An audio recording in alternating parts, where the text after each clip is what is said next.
On lisait les prophètes comme Paul le rappelle chaque sabbat. C'était la coutume de lire la loi et les prophètes chaque sabbat.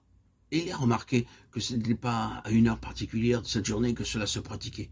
Mais c'était pendant toute la journée du sabbat que la loi et les prophètes étaient lus dans les synagogues. Il est dit que les chefs eux-mêmes et que les habitants de Jérusalem qui allaient au temple entendaient cette lecture des prophètes. Mais malgré cela, ils n'ont jamais écouté la voix des prophètes. Ils n'ont pas saisi cette voix intérieure qui était beaucoup plus que le fait d'entendre la lecture audible des écrits des prophètes. Ils ont donc perdu tout ce qui était préparé pour eux. Comme nous le fait voir ce 13e chapitre des Actes. Les apôtres se sont alors tournés vers les gentils, les non-juifs, car ils avaient un cœur disposé à écouter. C'est quelque chose de sérieux et de très important. Cela nous incombe de chercher à entendre la voix des prophètes pour pouvoir connaître vraiment ce qu'ils déclarent. Considérons de nouveau cette parole. Ils l'ont méconnue. Et les voix des prophètes. Ici, il est parlé de notre Seigneur Jésus. Pourquoi n'ont-ils pas connu? Pourquoi ont-ils ignoré les voix des prophètes?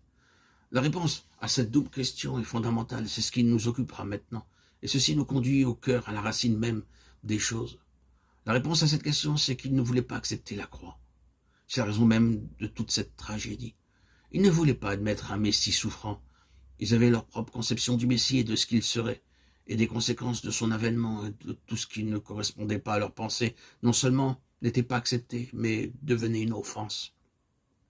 Ils ne pouvaient pas admettre que dans le domaine de ce qu'ils entrevoyaient, leur Messie puisse être un Messie qui souffrirait.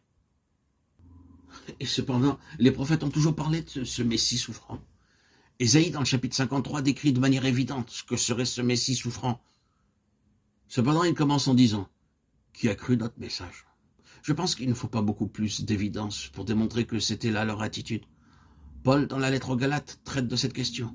Vers la fin de la lettre, il parle de l'offense, du scandale de la croix et le dit à propos des judaïsants qui étaient sur ses talons et en tout lieu, cherchant à causer un préjudice à son ministère et qui à plusieurs occasions l'ont fait souffrir. Il portait sur son corps les stigmates, les marques de Jésus. Galates 6, 17. Pourquoi cela? À cause du message, de la croix. Il pouvait penser, si je rejette cela, je pourrais échapper à toutes ces souffrances. C'était le scandale de la croix qui était la raison de tout ce trouble. Galates 5, 11. Nous voyons cela bien des fois. Les Juifs ne voulaient pas d'un Messie souffrant. Ensuite, il y avait une deuxième raison à tout cela. Ce n'était pas seulement une affaire nationale, mais surtout une question individuelle. Ils n'ont pas voulu accepter le principe de la croix pour eux-mêmes. Nous remarquons que des individus représentatifs de ces nations sont allés vers le Seigneur Jésus de temps à autre. Ils ont aussi été confrontés au scandale de la croix. Et ils sont repartis, n'étant pas prêts à accepter cela. Nicodème était très intéressé par le royaume que le Messie devait établir. Il l'attendait et il s'y préparait pour cela. Mais c'est alors que s'est présentée la question de la croix. Avant que le Seigneur n'ait pu aller plus loin avec Nicodème, il a dû mettre en évidence le serpent élevé dans le désert. C'était un scandale. Un autre homme que nous connaissons sous le nom du jeune homme riche est aussi reparti très triste à cause du scandale de la croix. Le Seigneur ne parlait pas ouvertement de la croix avant que cela ne devienne une chose réelle, sauf à ses disciples. Mais il présentait son principe, ce qui est la même chose. C'est ce qu'il a fait à l'égard de ce jeune homme. Si, comme tu le dis, tu es intéressé par le royaume et par la vie éternelle, voici le chemin, la voie du dépouillement, de l'autodépouillement. Il repartit tout triste car il possédait de grandes richesses. Matthieu 19, 22.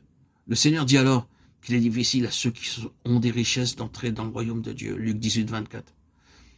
Le scandale de la croix l'avait conduit à prendre une autre direction.